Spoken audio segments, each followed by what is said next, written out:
Welcome students. Applied physics 1 की class में chapter 5 motion of planets and satellites, ग्रहों तथा उपग्रहों की गति, इस 5वें चैप्टर में आज हम इस लेक्चर में ग्रेविटी, गुरुत्व बल, एक्सेलरेशन ड्यू टू ग्रेविटी यानी गुरुत्वीय त्वरण जिसको हम स्मॉल जी से लिखते हैं, फिर रिलेशन बिटवीन कैपिटल जी व small G and capital G में संबंध ये डिराइव किया जाएगा, फिर वेरिएशन ऑफ और variation in value of G यानी पृथ्वी के गुरुत्वीय त्वरण में परिवर्तन, और ये परिवर्तन 4 प्रकार से पढ़ाया जाएगा। और फिर लास्ट में भारहीनता यानी वेटलेसनेस। तो आइए लेक्चर स्टार्ट करते हैं। ग्रेविटी और गुरुत्व बल जिसको हम वेट या भार से लिखते हैं। The force of attraction pull exerted by earth upon any object is called force due to gravity। पृथ्वी द्वारा किसी वस्तु पर आरोपित आकर्षण या खिंचाव बल को गुरुत्व बल कहते हैं।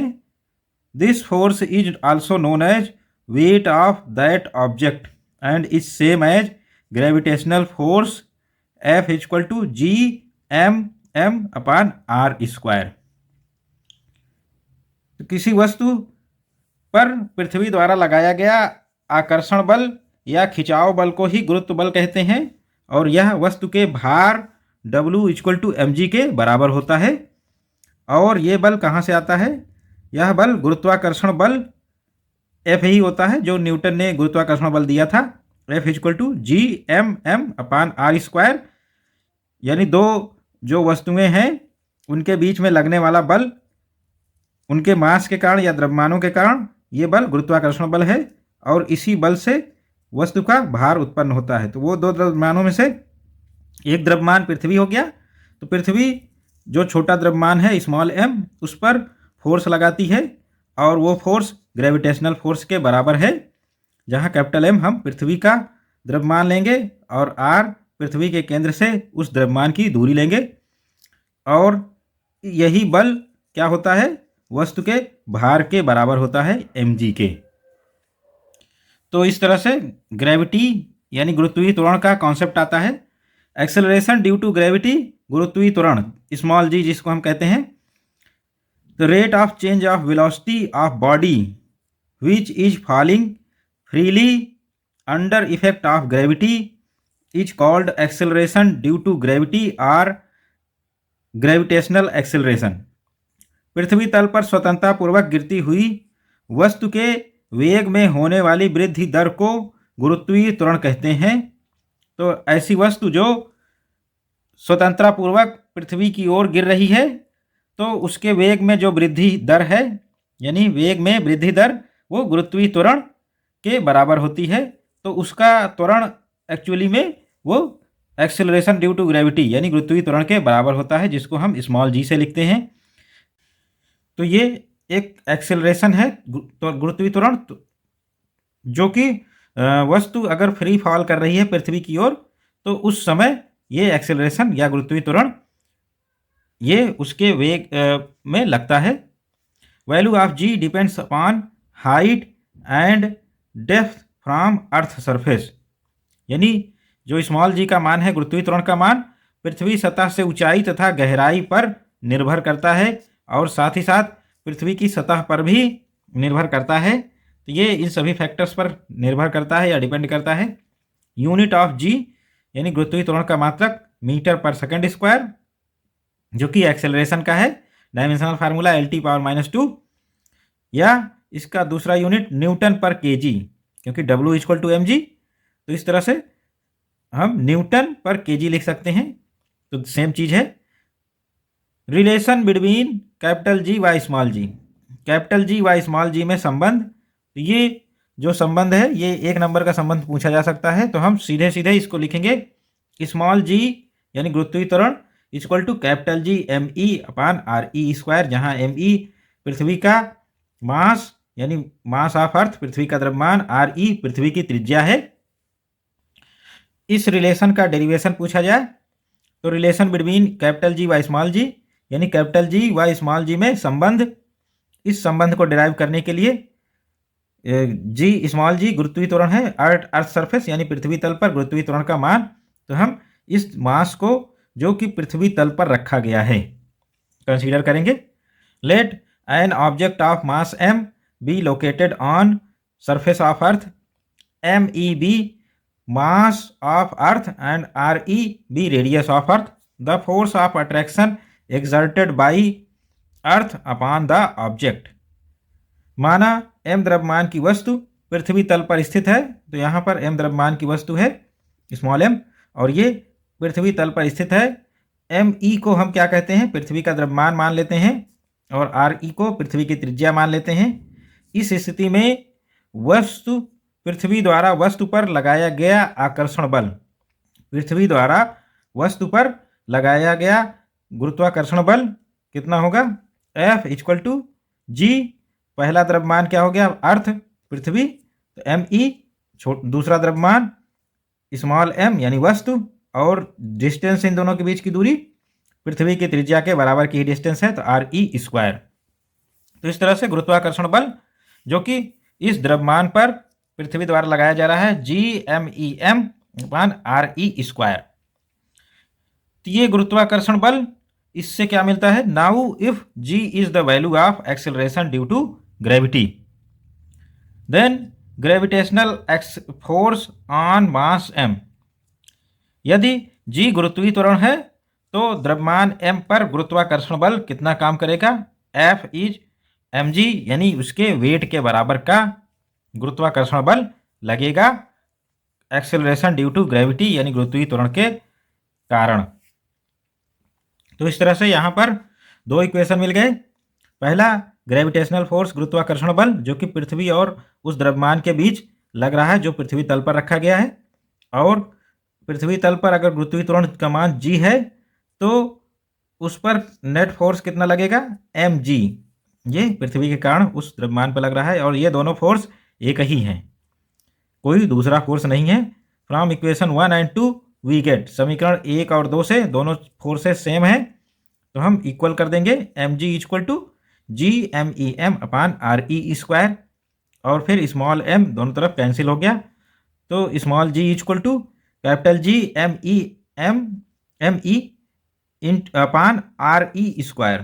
तो इस तरह से ये फार्मूला आ गया रिलेशन बिटवीन कैपिटल जी व स्मॉल जी, यानी कैपिटल जी व स्मॉल जी में संबंध, ये संबंध है capital G equal to G M E upon R E square. तो इसको हम दूसरे शब्दों में लिख सकते हैं G R E square, small G R E square equal to capital G M E. तो इस रिलेशन का भी यूज हम आगे चलकर डायरेक्टली यूज करेंगे, तो ये यहीं से आता है। और यहाँ पर जो खास बात है, स्मॉल जी वस्तु के द्रव्यमान पर निर्भर नहीं करता, स्मॉल जी पृथ्वी के द्रव्यमान और त्रिज्या पर निर्भर कर रहा है, लेकिन वस्तु के द्रव्यमान पर निर्भर नहीं करता। Small G does not depends on mass of object, hence acceleration due to gravity is same on all object at earth surface, that is g equal to 9.8 metre per second square at earth surface. अतः गुरुत्वीय त्वरण g का मान पृथ्वी तल पर स्थित सभी वस्तुओं के लिए समान होता है, g equal to 9.8 metre per second square, ये पृथ्वी तल पर वैल्यू हो गई, और ये सभी वस्तुओं पर समान रूप से लगता है गुरुत्वीय त्वरण g, और वस्तु के मास पर यानी द्रव्यमान पर निर्भर नहीं करता g की वैल्यू, और ये सभी वस्तुओं पर जो कि पृथ्वी तल पर स्थित हैं उन पर समान मात्रा में लगता है। कैपिटल जी व स्मॉल जी में संबंध पर 2 नंबर का डेरिवेशन पूछा जा सकता है, तो इस जो छोटा सा डेरिवेशन है इसको वहाँ पर करना होगा। Next topic variation in value of G और variation in value of earth's gravitational acceleration, पृथ्वी के गुरुत्वीय त्वरण जी के मान में परिवर्तन। तो गुरुत्वीय त्वरण के मान में परिवर्तन के लिए 4 कारण रिस्पॉन्सिबल हैं, तो इनकी 1 बाय 1 हम स्टडी करेंगे और देखेंगे कि गुरुत्वीय त्वरण का मान कैसे परिवर्तित होता है। तो variation in value of G occurs due to following 4 reasons, गुरुत्वीय त्वरण जी के मान में परिवर्तन निम्न 4 कारणों से होता है। इन 4 कारणों या फैक्टर्स की स्टडी करेंगे। पहला कारण है due to shape of earth, पृथ्वी के आकार के कारण, तो पृथ्वी के आकार के कारण गुरुत्वीय त्वरण में कैसे परिवर्तन होंगे इसके बारे में हम देखते हैं। तो पृथ्वी का आकार यानी शेप ऑफ अर्थ, ये हम जानते हैं शेप ऑफ अर्थ यानी पृथ्वी का आकार पूरी तरह से गोलाकार नहीं है, स्फेरिकल नहीं है, ये ध्रुवों पर थोड़ी सी चपटी है। तो ध्रुवों पर चपटी होने के कारण ध्रुवों पर इसकी जो त्रिज्या आती है वो 6357 किलोमीटर आती है, और इक्वेटर यानी पृथ्वी के मिडिल हिस्से से यानी भूमध्य रेखा पर इसकी त्रिज्या 21 किलोमीटर ज़्यादा आती है, 6378 किलोमीटर। तो इस त्रिज्या डिफरेंस के कारण, क्योंकि यहाँ पर रेडियस डिपेंडेंट पार्ट है जी, तो जहाँ रेडियस कम होगी वहाँ जी का मान अधिक होगा, और जहाँ रेडियस ज़्यादा होगी वहाँ जी का मान कम हो जाएगा। तो रेडियस ध्रुवों पर कम है तो यहाँ जी मैक्सिमम हो गया, और इक्वेटर पर रेडियस ज़्यादा है तो जहाँ पर जी मिनिमम हो गया due to shape of earth यानी पृथ्वी के आकार के कारण। अब इसको हम लिखते हैं, considering earth perfectly spherical in shape, value of G on earth surface. पृथ्वी को पूर्ण गोलाकार मानने पर उसकी सतह पर जी का मान कैपिटल जी ME/RE², ये फार्मूला हमने डिराइव किया था। But actually earth is not spherical,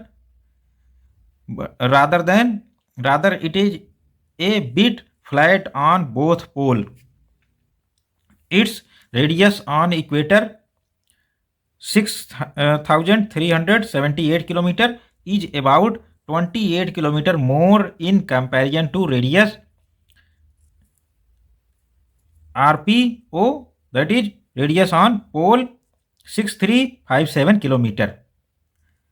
तो इस तरह से R equator is greater than R पोल।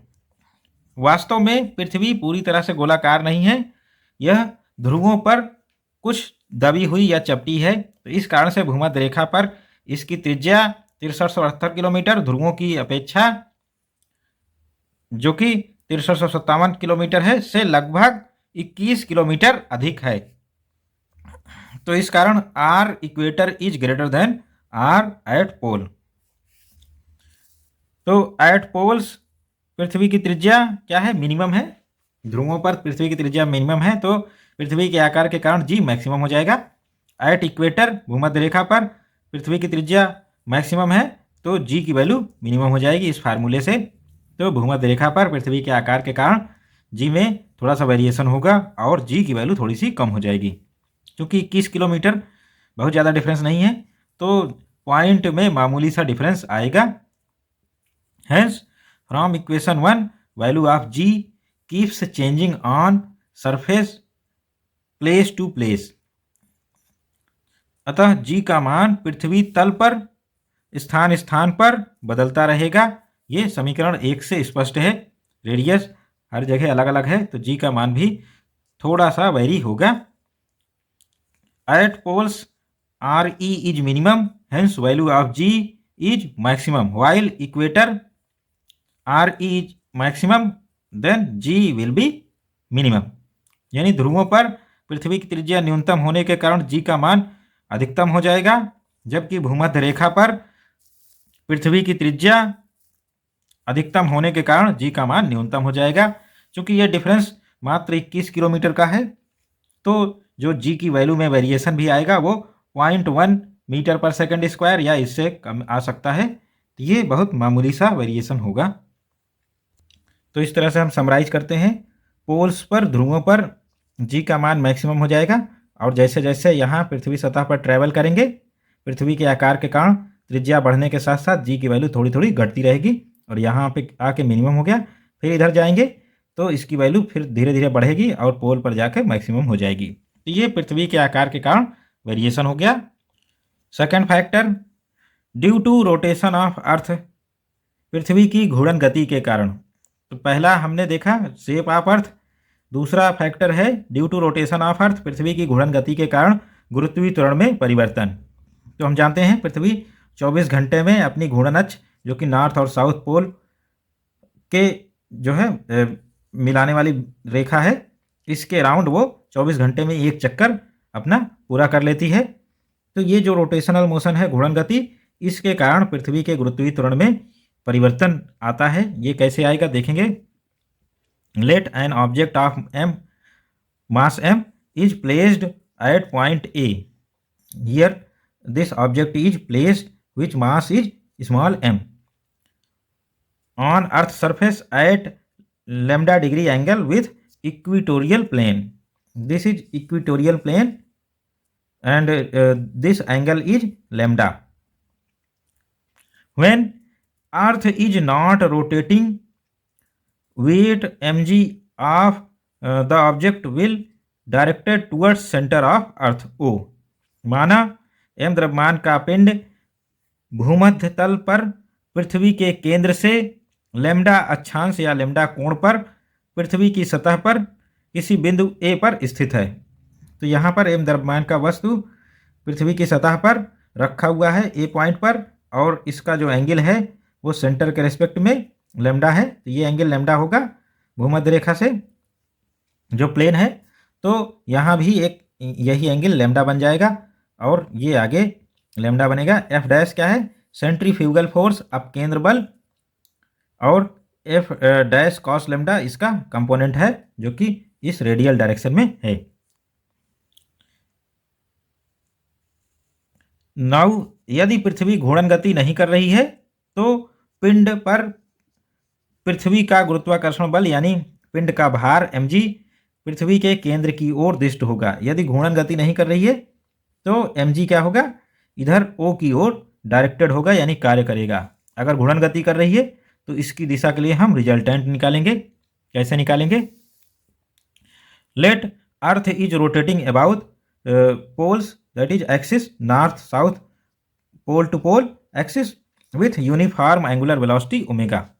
माना पृथ्वी ध्रुवों नॉर्थ और साउथ पोल से गुजरने वाली अक्ष से गुजरने वाली के परितः एक समान कोणीय वेग से घूम रही है।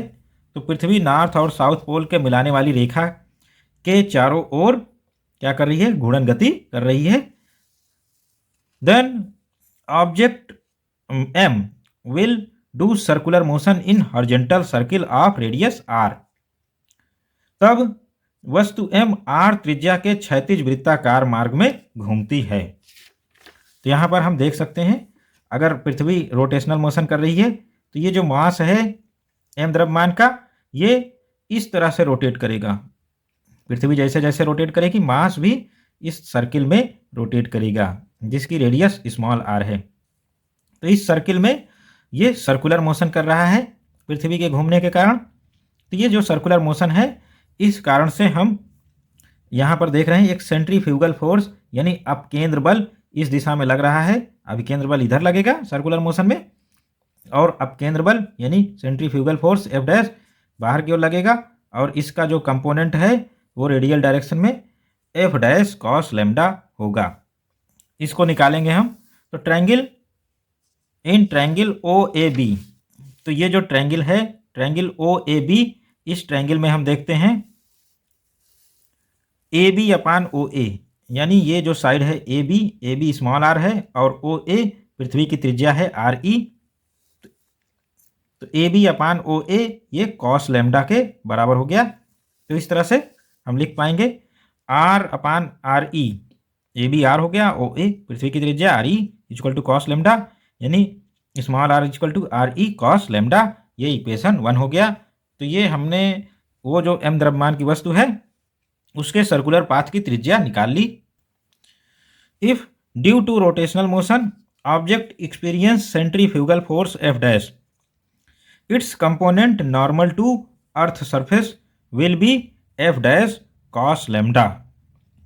यदि पृथ्वी की घूर्णन गति के कारण वस्तु पर अपकेंद्र बल एफ डैश लग रहा है जो कि उस सर्किल के बाहर लगेगा जिसमें वस्तु घूम रही है, तो इसका अभिलंबवत घटक एफ डैश कॉस लैम्डा होगा जो कि पृथ्वी के अभिलंबवत यानी नॉर्मल होगा। तो यहाँ पर वस्तु जो m द्रव्यमान की है इस सर्कुलर पाथ पर सर्कुलर मोशन कर रही है, गति कर रही है, तो उसका जो सेंट्रीफ्यूगल फोर्स होगा वो इस दिशा में लगेगा, और इसका पृथ्वी के लंबवत यानी पृथ्वी के तल के लंबवत जो घटक होगा वो एफ डैश कॉस लैम्डा होगा जो कि mg का अपोज करेगा।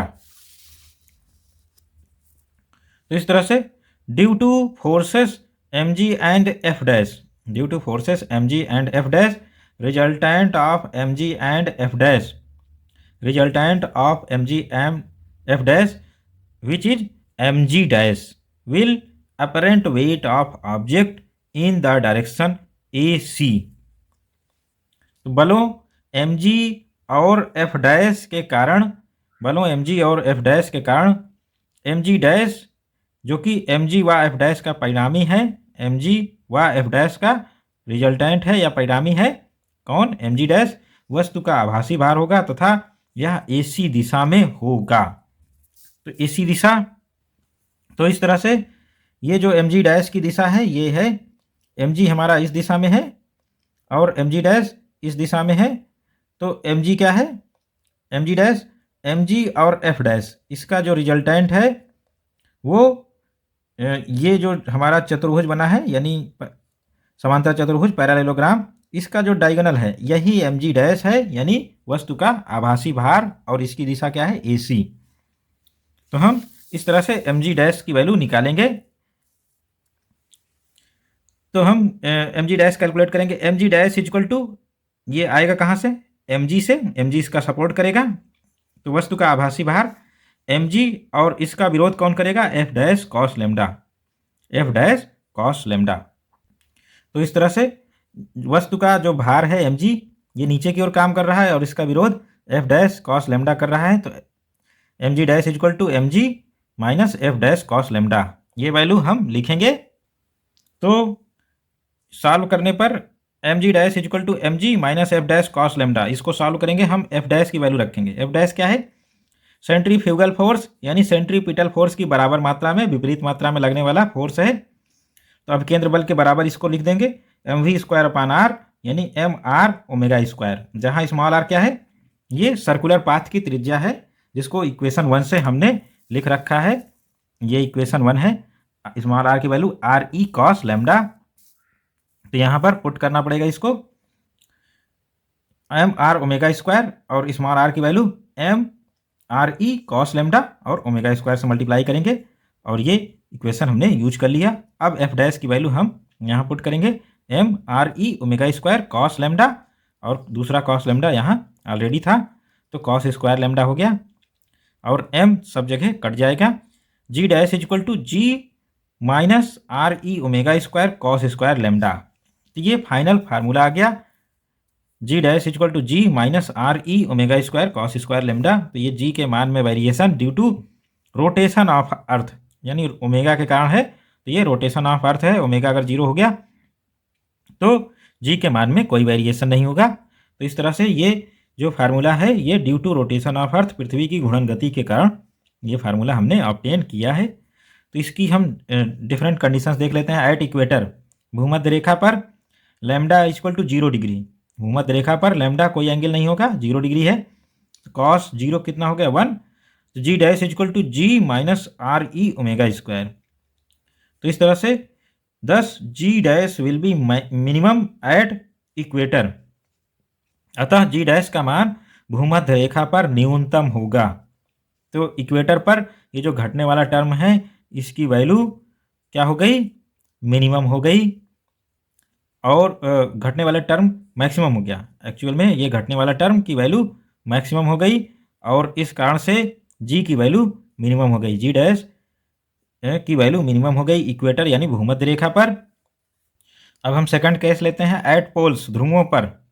Eight poles lambda equal to 90 degree, तो एंगल 90 डिग्री बनाएगा ये इक्वेटोरियल प्लेन से, कॉस 90 0 होता है, तो यहाँ पर कॉस 90 की वैल्यू 0 रखेंगे, तो जी डैश इक्वल टू जी। तो ध्रुवों पर पृथ्वी के घूर्णन के कारण गुरुत्वीय त्वरण में कोई परिवर्तन नहीं होता, तो ये बात सही है। अतः due to rotation of earth value of G remains unchanged at poles, पृथ्वी की घूर्णन गति के कारण गुरुत्वीय त्वरण के मान में ध्रुवों पर कोई परिवर्तन नहीं होता है। तो पृथ्वी के घूर्णन गति के कारण गुरुत्वीय त्वरण के मान में ध्रुवों पर कोई परिवर्तन नहीं होता है। तो इस तरह से हम इसको समराइज कर सकते हैं, hence G dash equal to G minus R E omega square, that is G is minimum at equator भूमध्य रेखा पर, और G dash equal to G यानी जी मैक्सिमम हो गया एट पोल्स, ध्रुवों पर। जैसे जैसे ध्रुवों से दूर जाते जाएंगे, यानी पृथ्वी तल पर ध्रुवों से दूर जाते रहेंगे, तो गुरुत्वीय त्वरण का मान धीरे धीरे घटता है due to rotation of earth. और फिर ध्रुवों पर पहुंच जाएंगे, फिर से गुरुत्वीय त्वरण का मान वही हो जाएगा, मैक्सिमम वैल्यू। तो इस तरह से ध्रुवों से हम जितना दूर जाएंगे, गुरुत्वीय त्वरण का मान उतना ही पृथ्वी तल पर धीरे धीरे घटता रहता है और भूमध्य रेखा पर न्यूनतम हो जाता है रोटेशन ऑफ अर्थ। और साथ ही साथ शेप के कारण भी ये जी की वैल्यू मिनिमम हो गई एट इक्वेटर। तो ये दोनों रीजन रिस्पॉन्सिबल हैं जिसके कारण भूमध्य रेखा पर जी की वैल्यू में कमी आती है। और पॉइंट्स हम देख लेते हैं। If earth ceases to rotate around axis, यदि पृथ्वी अपने अक्ष पर घूर्णन गति करना बंद कर दे तो ओमेगा की वैल्यू 0 हो जाती है। तो जो फार्मूला है G dash equal to G minus omega square R E cos square lambda, तो ओमेगा की वैल्यू 0 रखेंगे तो जी की वैल्यू हर जगह सेम हो जाएगी। अतः thus value of ji dash will increase at all places except pole, अतः ध्रुवों के अतिरिक्त सभी स्थानों पर गुरुत्वीय त्वरण का मान बढ़ेगा और सब जगह बराबर हो जाएगा। तो ये घूर्णन गति का इफेक्ट है जिसके कारण गुरुत्वीय त्वरण का मान ध्रुवों के अलावा सब जगह कम हो रहा है थोड़ा थोड़ा। If angular velocity of earth rotation increases then there will decrease in the value of ji dash and weight of all places except poles increases. यदि पृथ्वी की घूर्णन की कोणीय चाल बढ़ती है तो गुरुत्वीय त्वरण जी डैश का मान घटेगा, ध्रुवों के अतिरिक्त सभी स्थानों पर वस्तुओं के भार में कमी आएगी। और तेजी से घूमना शुरू करेगा तो वस्तुओं के भार में और कमी आ जाएगी, यानी गुरुत्वीय त्वरण का मान और घटेगा। कहाँ पर? ये पोल के अलावा सब जगह घटेगा। If earth completes one rotation in 1.4 hours instead of 24 hours, weight of object on equator will be 0 but mass will remains same और अनचेंज्ड। यानी पृथ्वी यदि 24 घंटे के बजाय एक चक्कर 1.4 घंटे में ही पूरा कर ले, पृथ्वी बहुत तेजी से घूर्णन गति करने लगे, 1.4 घंटे में एक चक्कर पूरा कर ले, तो भूमध्य रेखा पर जी डैश का मान 0 हो जाता है और वस्तु यहाँ पर भारहीन हो जाएगी, परंतु वस्तु का द्रव्यमान वही रहेगा और भार में परिवर्तन हो जाएगा, वस्तु भारहीन हो जाएगी। तो इस तरह से 1.4 घंटे में घूर्णन पूरा करने पर भूमध्य रेखा पर भारहीनता की स्थिति उत्पन्न हो जाएगी। तो दो प्रभाव हमने देख लिए, पृथ्वी के शेप के कारण और दूसरा पृथ्वी की घूर्णन गति के कारण। इन दोनों के कारण भूमध्य रेखा पर वस्तुओं के भार में कमी आती है, यानी गुरुत्वीय त्वरण का मान घटता है। नेक्स्ट केस हम देखेंगे, variation of G above earth surface, पृथ्वी तल से ऊपर जाने पर गुरुत्वीय त्वरण पर प्रभाव। और ये रिजल्ट आता है गुरुत्वीय त्वरण का मान पृथ्वी तल से ऊंचाई पर जाने पर घटता है। तो इस रिजल्ट को लिख लेंगे। तो पृथ्वी तल से ऊंचाई पर जाएंगे तो गुरुत्वीय त्वरण का मान घटता है, नीचे जाने पर भी घटता है। तो पृथ्वी तल से गहराई पर जाएं चाहे ऊपर जाएं, गुरुत्वीय त्वरण का मान घटता है। इस स्टेटमेंट को याद रखें और इनके डेरिवेशन कैसे करेंगे ये इस प्रकार हैं। Let mass of earth be M E, radius be R E and centre be O. Let mass of earth is M E and radius of earth is R E and centre is O. If an object of mass m is located on point A on Earth's surface, then value of gravitational acceleration g on Earth's surface it is given by from relation between capital G and small g। तो माना me पृथ्वी का द्रव्यमान है और re पृथ्वी की त्रिज्या तथा O पृथ्वी का केंद्र है। यदि स्मॉल m द्रव्यमान की वस्तु पृथ्वी तल पर A पर स्थित है, तो पृथ्वी तल पर गुरुत्वीय त्वरण G का मान हम स्मॉल g व कैपिटल G के बीच में संबंध से लिखेंगे directly. Small g equal to capital G me upon RE square, ये इक्वेशन 1 हो गया। तो हम इस रिलेशन को डायरेक्ट लिख देंगे और यहाँ पर जो डिस्क्रिप्शन दिया गया है उसको लिख लेंगे। ये हमारा ये पहला इक्वेशन हो गया। जब भी हम पृथ्वी तल से ऊंचाई पर कंसीडर करेंगे तो पहले पृथ्वी तल पर कंसीडर कर लेंगे। पृथ्वी तल पर ये स्थिति आती है G equal to G capital G ME upon RE square. ये इक्वेशन 1 हो गया। अब पृथ्वी तल से ऊंचाई पर चलेंगे तो m द्रव्यमान पृथ्वी तल से h हाइट पर स्थित है, तो इसकी total distance RE plus h हो गई अर्थ के केंद्र से। तो इस डिस्टेंस को लेकर हम आगे लिखेंगे, if G dash is gravitational acceleration at point B at height h from earth surface, then यदि पृथ्वी तल से h ऊंचाई पर किसी बिंदु B पर गुरुत्वीय G डैश है तो G डैश का मान हम उसी इक्वेशन से लिख देंगे। डिस्टेंस यहाँ पर चेंज है, बाकी सब वही है, इसलिए capital G ME upon RE square की जगह RE प्लस H का होल स्क्वायर। ये इक्वेशन 2 हो गया। अब डेरिवेशन स्ट्रेट फॉरवर्ड है on dividing equation 2 by equation 1। समीकरण 2 में समीकरण 1 से भाग देने पर, तो 2 ये है और एक वहाँ पर G equal to G ME upon RE square था, तो उससे हम डिवाइड करेंगे तो G dash upon G equal to G ME upon RE plus H का whole square upon G ME upon RE square. तो यहाँ पर जी ME कट गया और फिर G डैश को हम यहाँ ले जाएंगे, या G dash upon G equal to 1 upon RE plus H का होल स्क्वायर और RE स्क्वायर इसके नीचे आ जाएगा। तो हम RE को अंदर ले जाएंगे, इसके RE अपान RE 1 हो गया और H अपान RE और पूरे का होल स्क्वायर हो गया। तो 1 upon 1 plus H upon RE का होल स्क्वायर और G dash equal to G को यहाँ राइट साइड में ले गए, G dash equal to G upon 1 plus H upon RE का होल स्क्वायर। तो यहाँ पर जो नीचे वाला टर्म है ये ऑलवेज ग्रेटर देन 1 होगा या 1 के बराबर हो सकता है, 1 से कम नहीं होगा। तो चूंकि ये 1 ग्रेटर देन 1 है ये टर्म, इसलिए जो G डैश की वैल्यू है ये G से हमेशा कम आएगी। 1 से ग्रेटर होने के कारण G डैश की वैल्यू हमेशा G से कम आएगी। तो इससे हम कंक्लूड क्या करते हैं, hence value of G dash decreases on moving upward from earth surface. अतः पृथ्वी तल से ऊंचाई पर जाने पर गुरुत्वीय त्वरण G डैश का मान घटता है। तो ये स्टेटमेंट याद रखेंगे, पृथ्वी तल से ऊंचाई पर जाने पर गुरुत्वीय त्वरण का मान घटता है। तो पृथ्वी तल पर गुरुत्वीय त्वरण का मान मैक्सिमम है। अगर हम H की वैल्यू 0 रख दें इस फार्मूले में, तो H की वैल्यू 0 रखने से G dash equal to G upon 1 plus 0 upon RE का होल स्क्वायर। तो ये 1 हो गया, 1 का स्क्वायर 1, तो G ही रहा। तो पृथ्वी तल पर गुरुत्वीय त्वरण का मान G है और पृथ्वी तल से H ऊंचाई पर चले जाएं, यानी पृथ्वी की त्रिज्या के बराबर की ऊंचाई पर H इक्वल टू RE, तो H की जगह RE रखेंगे, यहाँ H की जगह RE रखेंगे, तो RE कट गया, 1 आया, 1 प्लस 1 2 का स्क्वायर 4, तो G बाई 4 हो गया। पृथ्वी की त्रिज्या के बराबर की ऊंचाई पर गए, दुगुना ऊंचाई पर चले जाएं, H equal to 3RE, H equal to 3RE पर पहुंचे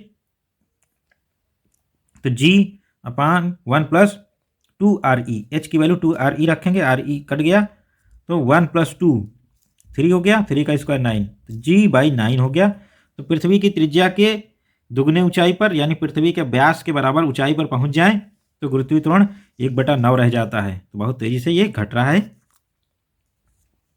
तो अगर हम पृथ्वी तल पर रहें तो G डैश का मान G ही हो गया। तो इस तरह से गुरुत्वीय त्वरण का मान ऊंचाई पर जाने पर घटता जाता है।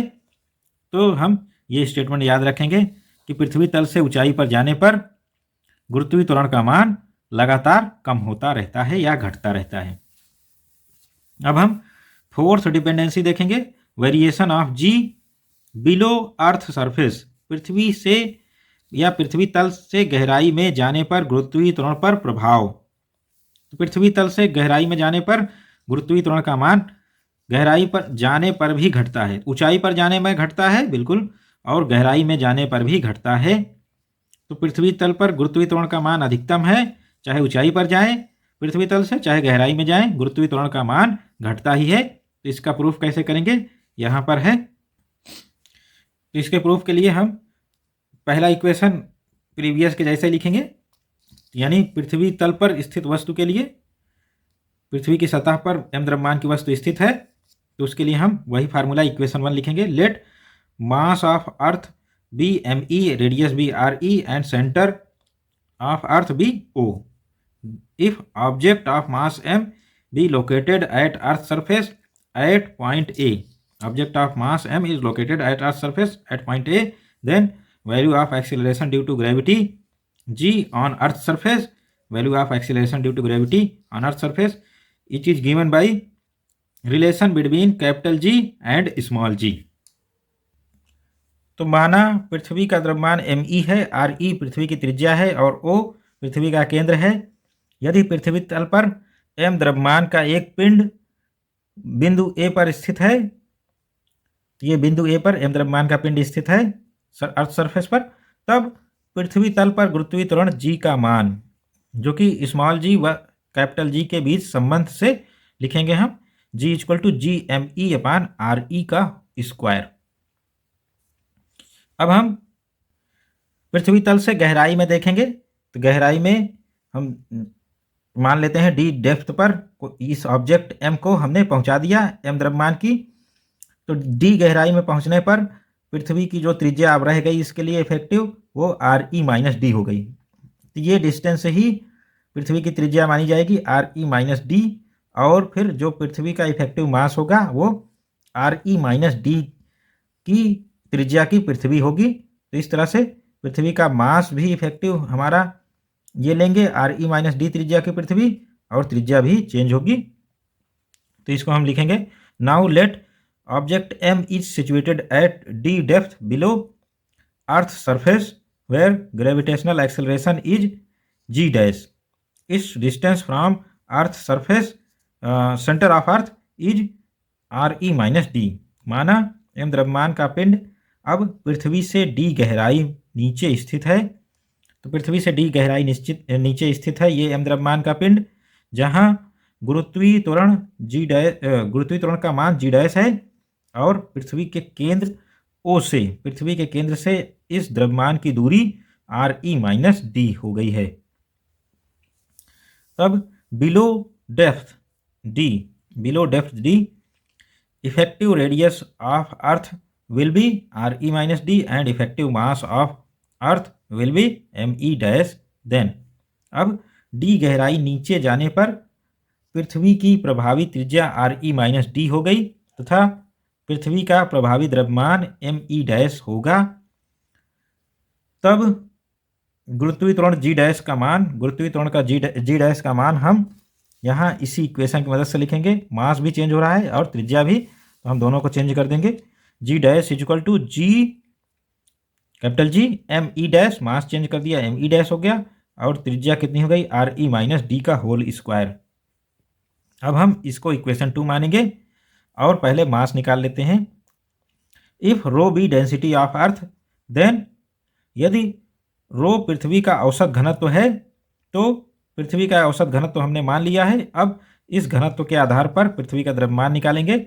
पहले ME निकालेंगे। ME क्या है? RE त्रिज्या की पृथ्वी का द्रव्यमान। तो RE त्रिज्या की पृथ्वी का द्रव्यमान का मतलब RE त्रिज्या की पृथ्वी का आयतन निकालेंगे, जो कि 4π/3 RE³ ये पृथ्वी का आयतन हो गया, और डेंसिटी से मल्टीप्लाई कर दिया तो ये मास मिल गया। तो ME = 4π/r3³ रो, ये पृथ्वी का द्रव्यमान हो गया, जो कि ME द्रव्यमान है RE त्रिज्या की पृथ्वी का। अब हम ME डैश निकालेंगे, जो कि RE - D त्रिज्या की पृथ्वी का द्रव्यमान है। तो RE - D त्रिज्या की पृथ्वी का आयतन volume 4π/3 RE - D³ into rho. तो इस तरह से ME और ME डैश यहाँ इक्वेशन 3 और 4 से लिखे गए हैं। On dividing equation 2 by equation 1, समीकरण 2 को समीकरण 1 से भाग देने पर, तो यहाँ पर समीकरण 2 है और समीकरण 1 हमारा ये है। तो समीकरण 2 में 1 से भाग देंगे तो G डैश अपान G हो गया, G ME dash upon RE - D का होल स्क्वायर, और इसको भाग देंगे G ME अपान RE का होल स्क्वायर। जब ये करेंगे तो हमारा ये सिचुएशन बनेगी, G dash = G dash upon G equal to G M E dash upon R E minus D का होल स्क्वायर और G M E upon R ई का स्क्वायर। अब जी यहाँ पर केवल कैपिटल जी कटेगा, बाकी टर्म वही रहेंगे, M E dash upon M E और आर ई स्क्वायर ऊपर चला गया और ये नीचे चला आया, तो are E square upon R E minus D का होल स्क्वायर। तो अब हम यहाँ पर एम ई और एम ई डैश दोनों की वैल्यू इस यहाँ इक्वेशन 3 और 4 से रखेंगे। एम ई डैश की वैल्यू रखेंगे तो एम ई डैश की value 4π/3 R E minus D cube into rho ये रखेंगे, और एम ई की वैल्यू रखेंगे 4π/3 R E cube into rho, और यहाँ पर ये टर्म एज सच लिख देंगे। आर ई स्क्वायर की एक पावर, यहाँ से 2 पावर यहाँ से कैंसिल हुई तो आर ई की एक पावर बची, और आर ई माइनस डी की जो 2 पावर है यहाँ पर वो 3 पावर में से 1 पावर यहाँ पर बचेगी, और 4π/3 इटसेल्फ कैंसिल हो गया, तो आर ई माइनस डी की एक पावर यहाँ ऊपर बची, आर ई की एक पावर नीचे बची। तो इस तरह से हम लिख देंगे G dash upon G equal to R E minus D upon R E, और इसको जब सॉल्व करेंगे तो जी dash equal to G R E minus D upon R E, और फिर आर ई अपान आर ई 1 हो गया और minus D upon R E हो गया, तो जी dash equal to G bracket में 1 minus D upon R E. तो ये जो टर्म है डी अपान आर ई ये ऑलवेज पॉजिटिव होगा, तो ये क्या होगा, ये घटेगा ही, 1 से घटेगा, तो जी डैश की वैल्यू हमेशा जी से कम होगी। तो जी डैश की वैल्यू जी से कम होने के कारण पृथ्वी तल से गहराई में जाने पर गुरुत्वीय त्वरण का मान घटता ही है।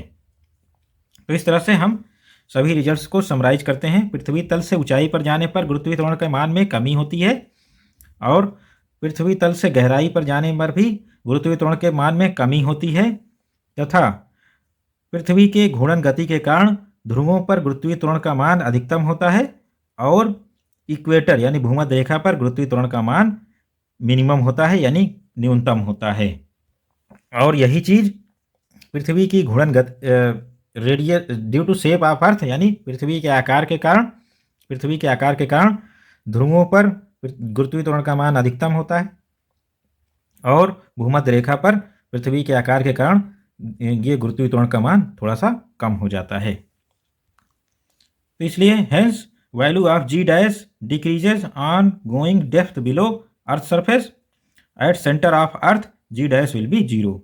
अतः पृथ्वी तल से नीचे जाने पर या गहराई में जाने पर गुरुत्वीय त्वरण का मान घटता है, तथा पृथ्वी के केंद्र ओ पर यानी D equal to R E पर जाने पर गुरुत्वीय त्वरण 0 हो जाता है। तो यहाँ पर डिफरेंट केसेस लेते हैं हम।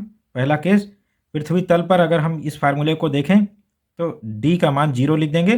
डी का मान यहाँ पर 0 रखने पर ये देख रहे हैं ये टर्म 0 हो गया, तो जी डैश इक्वल टू जी हो गया, तो गुरुत्वीय त्वरण में कोई कमी नहीं, बिल्कुल सही है फार्मूला।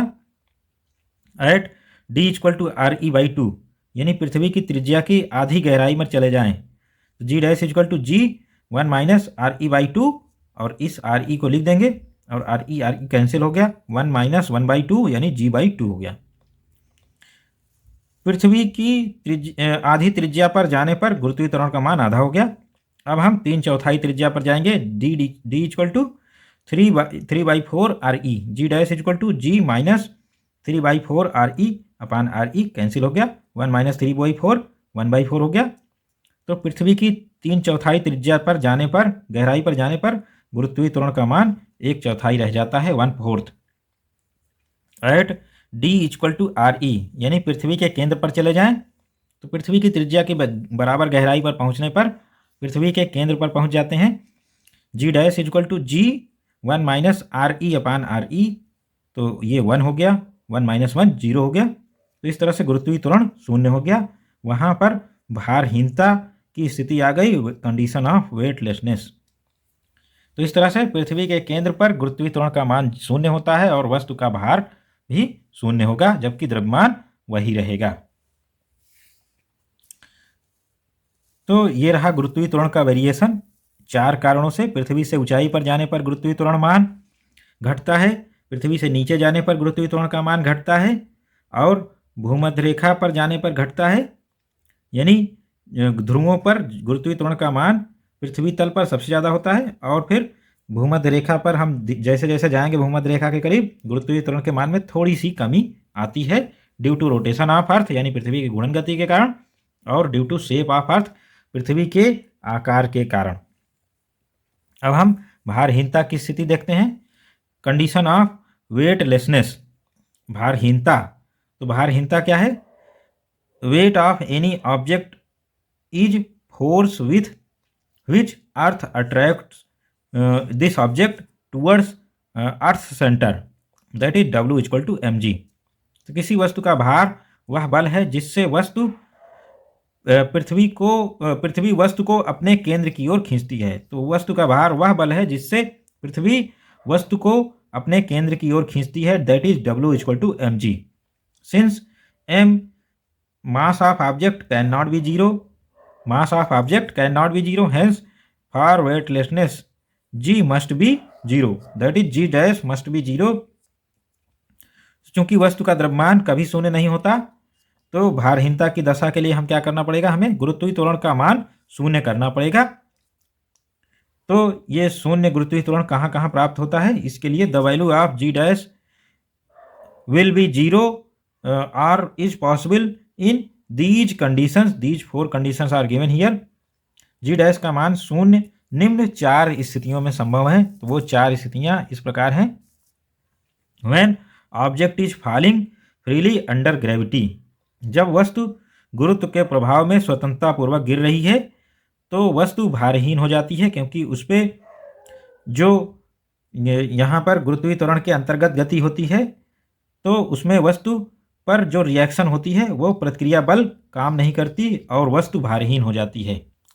तो हमारा भार जो है वो रिएक्शन यानी प्रतिक्रिया बल के बराबर होता है। अगर हम पृथ्वी तल पर खड़े हैं तो पृथ्वी तल से जो रिएक्शन लग रहा है अभिलंब प्रतिक्रिया बल, वही हमारा भार के बराबर होता है, R equal to mg।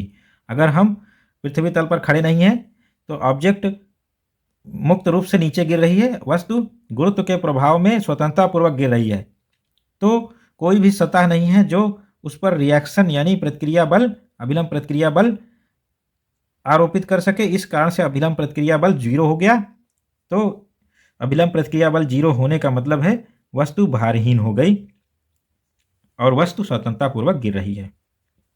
Second case, when object is at place with null gravity in external space, यानी जब वस्तु बाह्य अंतरिक्ष में शून्य गुरुत्व क्षेत्र वाले स्थान पर रखी गई है, तो ये पृथ्वी से अनंत दूरी पर पहुंच जाए वस्तु, तो वहां पर गुरुत्वीय त्वरण 0 हो जाएगा और वस्तु का भार भी 0 हो जाएगा। पहली चीज, वस्तु स्वतंत्रतापूर्वक गिर रही तब भार 0 हो जाएगा। दूसरी चीज, वस्तु जब पृथ्वी से बहुत दूरी पर चली जाए तो वहां गुरुत्वीय त्वरण का मान लगभग 0 हो जाएगा और वस्तु भारहीन हो जाएगी। अगर वस्तु अनंत ऊंचाई पर पहुंच गई तो जी dash equal to g/1 plus infinite by RE का होल स्क्वायर, और ये 0 हो जाएगा। तो वस्तु को भार को 0 करने के लिए हमें वस्तु को पृथ्वी से काफ़ी दूरी पर काफ़ी ऊंचाई पर ले जाना पड़ेगा, जहां पृथ्वी का गुरुत्वीय क्षेत्र समाप्त हो जाए, तो वहां पर क्या होगा? वस्तु का भार 0 हो जाएगा। एट सेंटर ऑफ अर्थ, पृथ्वी के केंद्र पर, तो पृथ्वी के अंदर पृथ्वी का केंद्र ऐसा स्थान है जहां पर गुरुत्वीय त्वरण का मान 0 होता है। तो at D equal to RE, G dash equal to G1 minus RE/RE, तो डी की वैल्यू हम RE रख चुके हैं, तो ये कैंसिल हो जाएगा, 0 हो जाएगा। तो पृथ्वी के केंद्र पर गुरुत्वीय त्वरण का मान 0 हो गया, वहां वस्तु का भार भी 0 हो जाएगा। ये भारहीनता की स्थिति पृथ्वी के केंद्र पर है।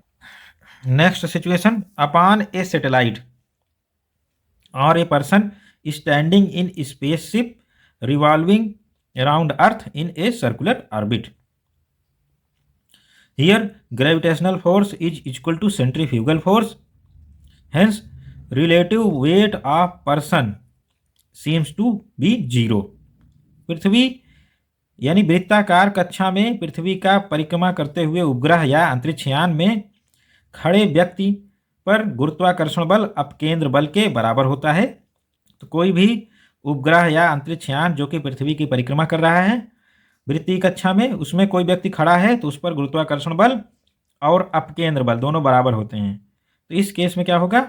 व्यक्ति का तुल्य भार 0 हो जाता है और व्यक्ति भारहीन महसूस करता है। तो ये भारहीनता की स्थिति चौथी स्थिति हो गई।